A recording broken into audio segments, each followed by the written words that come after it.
What's up, guys? My name is Gabe and welcome back to the Trojan Blade. Welcome back to a brand new video. This is episode 24 of the viewer comment series. Honestly, this is one of the best weeks we've ever had in terms of questions. And if you would like to be featured in a future episode, keep a lookout at both my Twitter and the YouTube community page. That is where I drop the call for questions for these videos. So yeah, we have a lot to get to today. So if you are enjoying the videos, please do leave a like and subscribe to the channel if you haven't already. There are both channel memberships and the Trojan Blade Patreon that are linked down below if you want to help support the channel in a much bigger way. Appreciate all of you that sign up. It's a massive, massive help. But diving into the questions here, Ben over on Twitter says, we know who our top two targets are going to be, Jacoby and Makai. Who do you expect to be the third option? So just based off of everything I heard coming out of spring camp and now heading into the summer, I do believe it's going to be Prince Strawn, the Boise State transfer. He had a phenomenal camp. Imagine Deuce Robinson with slightly less speed, but a more aggressive approach to catching the football, better hands overall, and that describes Prince Strawn. I think he's going to complement this receiving core very, very well, and especially with a guy like Jayden Maiava that loves to throw the ball up, gives the wideout chance to make big plays. I really think Prince is going to have a big year for us on offense. But also another name I keep hearing is Xavier Jordan, going into his redshirt freshman year. Much different build, much different kind of player.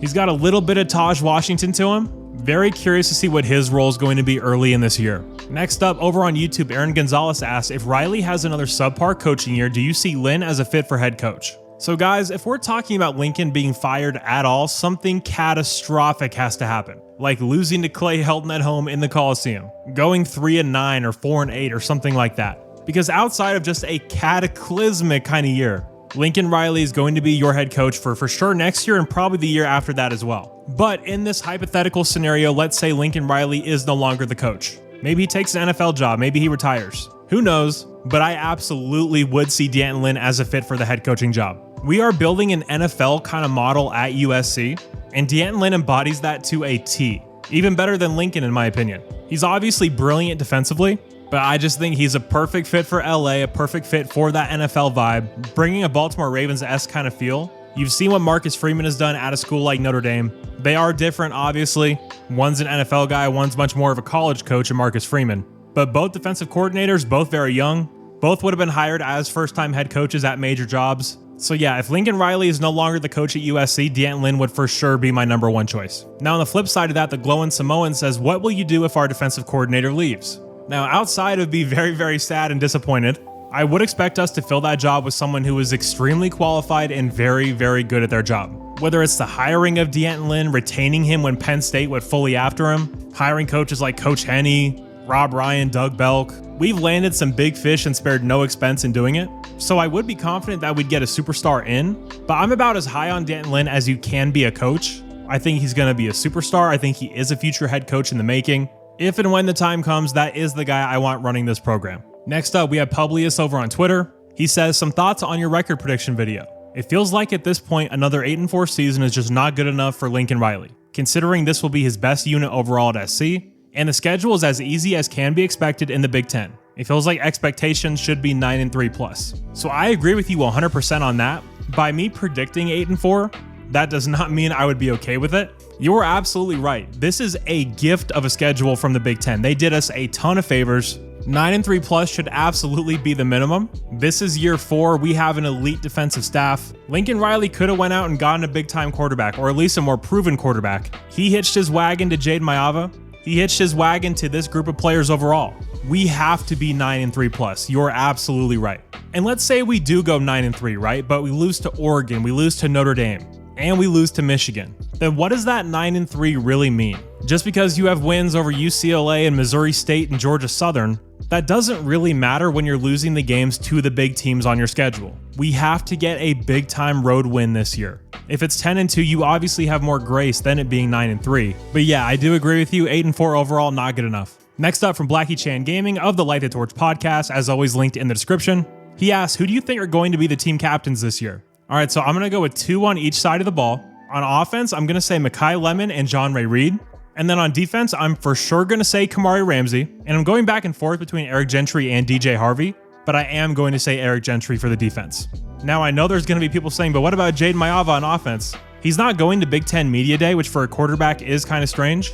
At USC anyway, when you have a guy that is the guy he usually goes. And he is bringing Makai Lemon. That's why I went with him instead of Jayden on this one. Next up, from my man Tim Prangley of LAFB.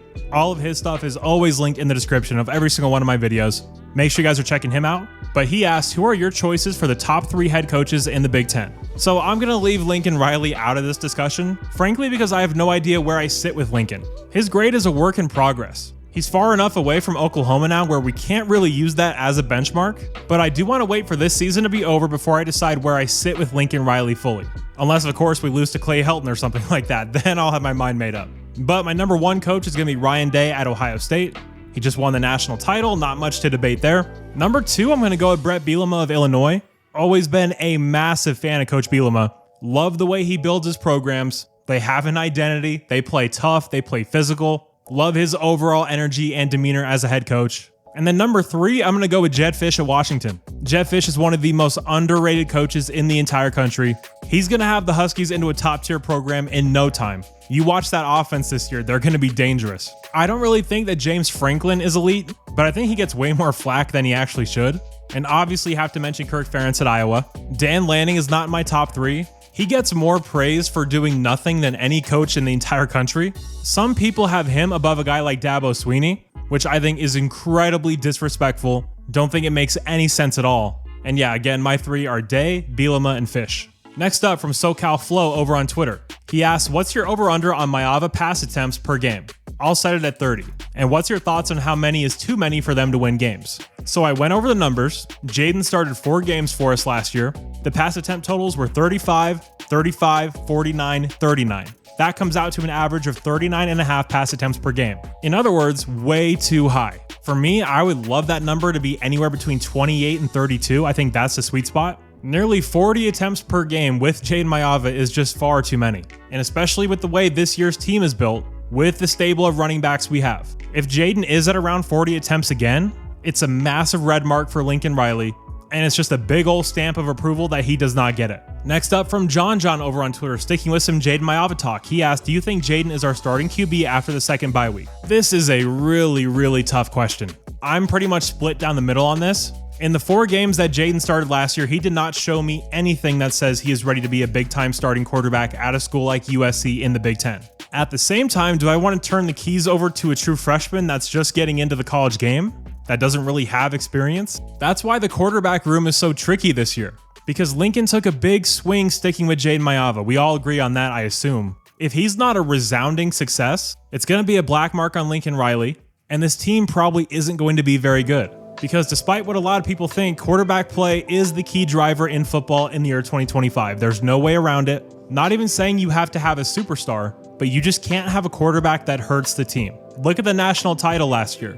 Will Howard, Riley Leonard. Big guys, mobile guys, willing to put their shoulder down and run for that first down, but more importantly, they take care of the football. That is priority number 1 as a quarterback, especially in a league like the Big Ten where every game is going to be so close. You're going to have those fine margins. You cannot be turning the ball over. So to answer the question, I kind of just want to sit on the fence on this one, but I'll go ahead and say that he is going to be the starting QB after the second bye week. Don't feel good about it, but that is how I'm going to answer that question. Next up, from Keep Quiet Please over on YouTube. He asks, moving forward, how do you think Giga Chad Bowden will utilize the transfer portal in future seasons? So I don't think you're going to see anything close to what we saw in 2022 or 2023. I mean, you've heard Lincoln talk about this directly. We're going to use the transfer portal to fill holes and get some difference makers, but it's not going to be what makes or breaks our program. We're going to be a developmental high school program first and foremost. Lincoln has made that perfectly clear. And the way Chad Bowden is recruiting, the amount of kids he's bringing in, he's backing up that claim again and again. So hopefully in future years, we can get a few more big marquee names than we did this last year, but do not expect to see that volume of players we saw in the first 2 years of Lincoln ever again. Next up, Jace on YouTube asks, what game do you think Jayden Maiava is going to separate himself as one of the elite QBs in college football? Well, if that's going to happen and he's made that jump, we're going to see it in the Illinois game. That's when he's going to prove it to us and the country. That's going to be a tough environment on the road against a physical defense that gets after the quarterback. And if Jayden can ball out and have a phenomenal performance there, I will be fully on board the Jayden Maiava train happily. There's a massive misconception that I don't like Jayden Maiava or I'm rooting for him to fail. What I want more than anything is to be dead wrong and have to come on here and say what an idiot I was. If Jayden Maiava is an elite quarterback, that means my Trojans have an elite quarterback, and I'm happy about that. I admit when I'm wrong, and I pray to God that I will be wrong about this one. But yeah, overall, I do not see Jayden being one of the elite QBs in college football. Talent-wise, could he get there? Absolutely. Physical gifts, arm strength, he's got all of that. He's just too awkward as a runner, too indecisive as a runner, and has a history of just making some terrible, terrible decisions over and over in games. And lastly, from H. Grunter over on Twitter, he asked what inspired you to start the channel, and what would you do different now with all of your knowledge? So what inspired me to start the channel? I was working in a restaurant in Columbus, Ohio, absolutely hating it. Good people, but the job sucked, obviously. All my friends and family were constantly telling me to start a channel, start a podcast, do something with USC football because I was so knowledgeable and loved it so much.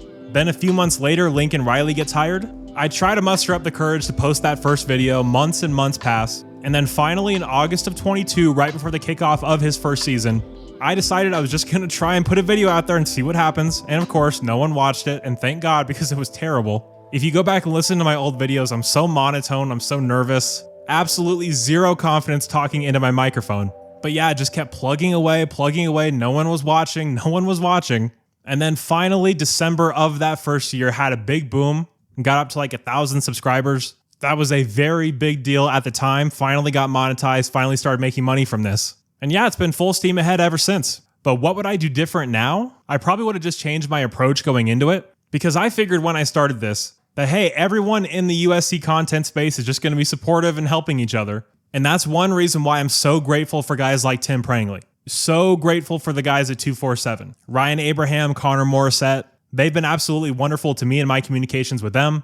But yeah, Tim is the main one that has helped me throughout all of this. Always been there when I needed to talk to somebody. And that's the thing with Tim and the 247 guys, they're outliers. People in this space do not like when other people rise up. And a few guys started after me. Guys like Light the Torch, Preston's Paradise, but I started later than every other USC channel out there. And when my channel started to grow, Tim and the USCfootball.com guys were absolutely supportive. So yeah, very grateful for them. But yeah, if I had to do something different, it would probably just be going in with the mindset that most people are not here to make friends. I find the USC content space fascinating. So if you guys ever want a more longer length discussion on this, let me know. I'd love to talk about it. Also, I forgot to mention, not in the YouTube space, but over on Twitter, Fight on Rusty has been literally supporting my channel from the very beginning.